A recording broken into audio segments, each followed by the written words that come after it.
민주당이 검찰개혁 막타를 준비 중입니다. 여권 일각에서 검찰의 보안수사권 폐지 필요성을 판단하기 위해 형사소송법 개정과 관련한 연구 용역을 진행하고 있습니다. 청와대와 정부는 오는 6월 보안수사권 폐지 여부를 결정하기로 한 가운데 당 차원에서도 보안수사권 문제를 띄우기 위한 군불대기 아니냐는 분석이 나오고 있습니다. 김용민 더불어민주당 의원실은 최근 대학 교수, 변호사, 수사기관 관계자 등 전문가들에게 형사소송법 개정과 관련한 연구 용역을 의뢰했습니다. 핵심 내용은 이른바 검찰개혁의 시행으로 오는 10월 신설될 공소청 검사의 보안수사권 유지 필요성을 판단하는 것입니다. 검찰개혁의 취지는 검찰청을 폐지해 검사의 수사권, 기소권을 분리하는 것입니다. 김용민 의원 등 민주당 법사위 개혁파는 물론 정청래 대표도 개혁 취지에 맞게 보안수사권까지 폐지해야 한다는 입장입니다. 한편 최근 민주당이 주도하는 국조특위를 통해 검찰 수사의 위법적인 정황이 확인된 만큼 당내에서도 보안수사권 폐지론에 힘이 실리고 있는데 반드시 날려야 하는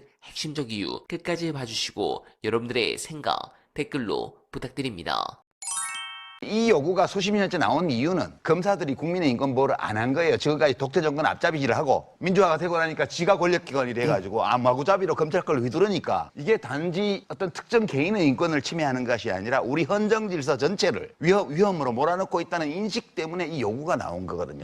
미세하게는 지적할 점이 있겠지만 근데 저는 이제 우선 검찰이 경찰보다 수사를 더 잘한다는 거를 믿을 근거는 없다고 봐요. 되게 검사들은 눈 나빠가지고요. 뭐 이렇게 영상 봐도 우리가 보면 딱 법무부 차관인데 그 사람들은 못 알아봐요. 그런 것도 많고요. 때로는 귀도 어두워요. 그래갖고 우리가 들으면 분명히 이거는 바이든인데 그거를 날리면인지 바이든인지 모르겠다 그러고 눈도 어둡고 귀도 어두워요. 그리고 이번 지금 말씀하신 앵커가 말씀하신 이 사건 보면 마음씨도 나빠요. 심보도. 물론 모든 검사가 그렇다는 게 아니라 이 현재의 시스템이 이런 검사들로 하여금 출세하게 만드는 시스템으로 지금까지 해왔다는 거예요. 그래서 이거는 제가 이제 부작용이 있을 수 있다는 거 저도 생각해요. 부작용이 있을 수 있다는 거. 근데 그 경찰이 수사권을 다 가져서 특별히 부작용이 난다 이게 아니고 검찰이 수사를 하건 경찰이 수사를 하건 부작용은 있어요. 지금의 체제를 그냥 가져가더라도 이 수사권 남용이나 또는 암장이나 이런 걸 막을 수 있는 제도적 장치는 더 해야 되는데 분리된 조건에서도 수사기소가 분리된 조건에서도 수사 쪽에서 그걸 할 수 있는 거는 또 막아야 돼요. 그거 장치는 또 여러 가지로 우리가 강구할 수 있다고 보는데 지금 문제는 그 우려가 있으니까 검찰의 수사권을 좀 남기는 게 좋지 않아? 이렇게 말하는 건 답이 아니라는 거죠.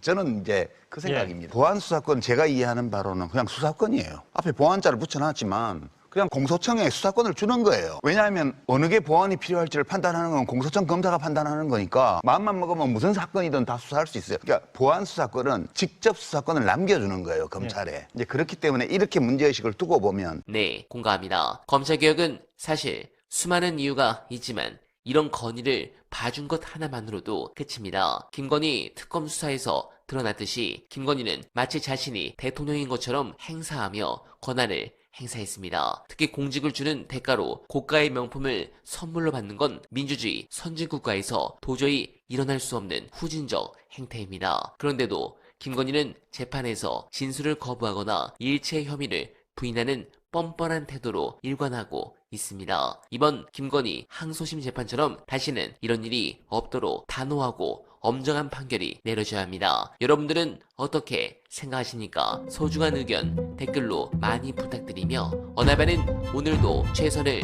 다하겠습니다. 여러분 고맙습니다.